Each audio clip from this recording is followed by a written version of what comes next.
It was 11 p.m., and the darkness in Ash's bedroom was suffocating. The young man twitched under his sheets whose thick cotton used to be a soft barrier from the harsh winter nights, but were now a boiling prison whose structure encased him like a hot, sweat-soaked coffin. Ash whimpered, or tried to. His tongue was thick and heavy as it rested inside of a papery throat that felt too atrophied to produce even the faintest of squeaks. All around him, the air was alive with sounds. The faint creak of the old floorboards, the wind whistling through the copse of withered trees outside of his house, the faint drip of water in the tap, the cracking of the ice on his roof, the gusts of wind that blew tiny, hardened particles of ice onto his window, making a sound like fingernails tapping at the frozen glass. Off in the distance, faint and muffled by the winter gale, he heard, or thought he heard, a tree fall. The sound sent a jolt of terror coursing through his body. He imagined a tall, faceless, shadowy thing striding through the snowy forest, pushing aside trees and snapping them like the thin twigs they produced. He imagined that, at any moment, a long, pale arm would shoot through the window that lay above his headboard, an arm that ended in an inhuman claw that groped for him with long fingers like the legs of a spider. Again, Ash tried to whimper, to express his fears in some small way to distract him from the sounds, but his lungs felt as if the soft meat of their make had been replaced with lead. Another torrent of tiny tapping sounds assaulted his windows. Some part of him knew that it was only ice and snow, but his mind betrayed him, and the image of a massive beetle, bloated and dark against the white snow, skittering across his window, trying to find a way in, came to his mind.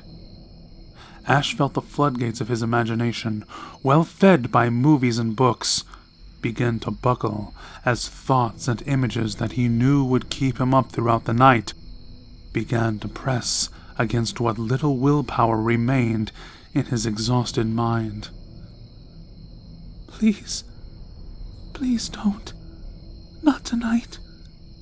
Please. He begged silently through his mental haze of fear. Then there came the sound of nails on the floorboards, accompanied by a heavy, pig-like snuffling.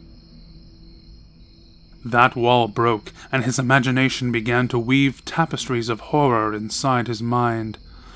He saw a massive, rotting creature with twisted limbs like ancient tree roots lumbering up the stairs, heading for his room, its talons clicking on the floor as fetid breath gurgled out through rotting teeth from the depths of soil-clogged lungs. He saw a massive spider with more legs than could be counted scurrying along the floor, with its yellow eyes staring through the door, through his sheets, past his skin and muscle, to gaze hungrily at his rapidly beating heart. The spider gave way to a thin woman with sagging, leathery skin, and legs like a wolf padding closer and closer with a predator's stealth.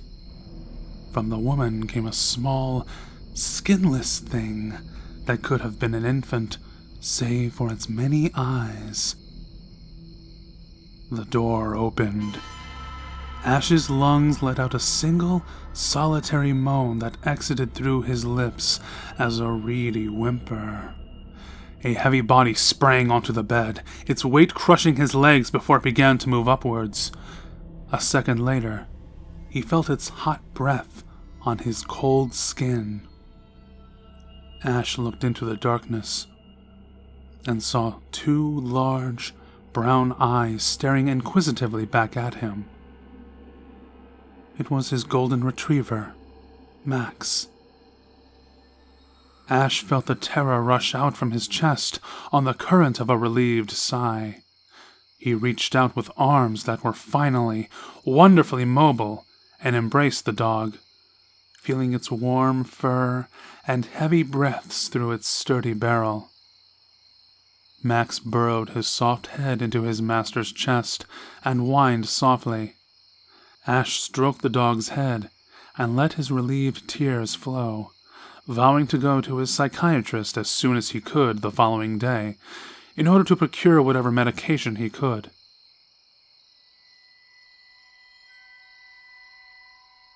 His relief deafened him to the note of fear in the dog's soft whimpers, and blinded him to the fact that Max's arthritic old joints made his ascending the stairs to the second floor a rarity. The sound of Max's hammering heart masked the sound of the soft footsteps on the stairs, and the curtain of tawny fur concealed the shadow, one shade darker than the others, that stood just outside his doorway. But Ash heard the flick of the switchblade, heard it clearly as it banished all other minor sounds, leaving him in a world of dreadful silence. Then came the sound of soft, excited breaths. The shadow moved into the room, the switchblade gleaming in the moonlight, and Ash wished that the monsters of his imagination had been real all along.